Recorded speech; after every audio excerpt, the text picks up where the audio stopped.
A 300-page research report lands on a desk.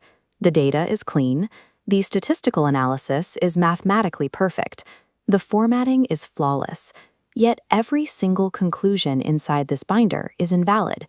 Despite the outward polish, the findings are a mirage. Research functions as an interdependent, load-bearing chain rather than a bureaucratic checklist. The earliest links carry all the weight. This chart shows the 8 operational steps of the research process, moving chronologically from left to right. These first 3 steps, formulating, conceptualizing, and constructing, dictate the survival of everything that follows. Decisions made in the what and how phases support the entire structure. Failing at the start of this chain turns the rest of the project into highly efficient navigation to the wrong destination. Formulating a research problem identifies the exact inescapable destination for the entire study. A major risk in this phase is the use of subjective concepts in the problem statement.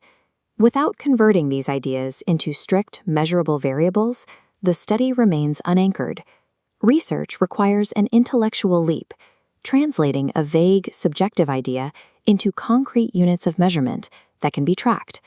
In this first phase, the computer science principle of garbage in, garbage out applies absolutely. Without precise variable formulation, the entire framework is built on quicksand.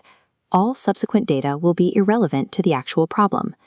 In Phase 2, the conceptualization of the research design becomes the highest risk zone for preventable failure. A faulty design fails to isolate target variables, manufacturing misleading findings that go far beyond simple data collection errors. Constructing the research instrument is equally perilous. An unreliable measurement tool acts as a prism, introducing systematic bias into the study's core. This diagram illustrates how a flawed instrument skews incoming data, pushing every measurement consistently away from the true center. The final planning step involves selecting a sample. A critical vulnerability here is the reliance on a non-probability sample. A biased sample selection instantly destroys the ability to generalize findings to the wider population. Errors in Phase 2 do more than ruin a study. They actively create and legitimize a mathematically precise false reality. In Phase 3, the focus shifts to mechanical execution. Collecting and processing data is the most visible work, but it is not where discovery happens.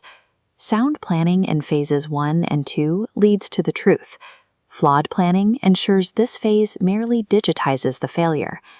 As we have seen, sophisticated statistical processing simply cannot rescue or correct data that was originally gathered through an invalid measurement instrument.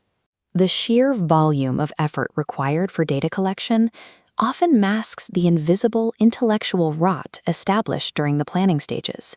Flawless execution and rigorous analysis consistently fail to rescue flawed planning. This strict chronological sequence serves as a necessary scaffold for beginners. While it provides essential structure, it is not an absolute prison for experts. Qualitative researchers may deliberately reformulate their problem during data collection, but they do so with a clear understanding of the structural weight behind those shifts.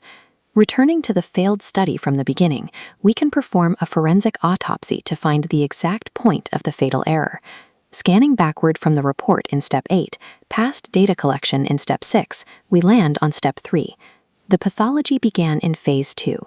They selected an instrument lacking construct validity. The tool didn't measure the intended variable. A study's output is at the mercy of its input. In research, the very first links bear the entire load of the truth.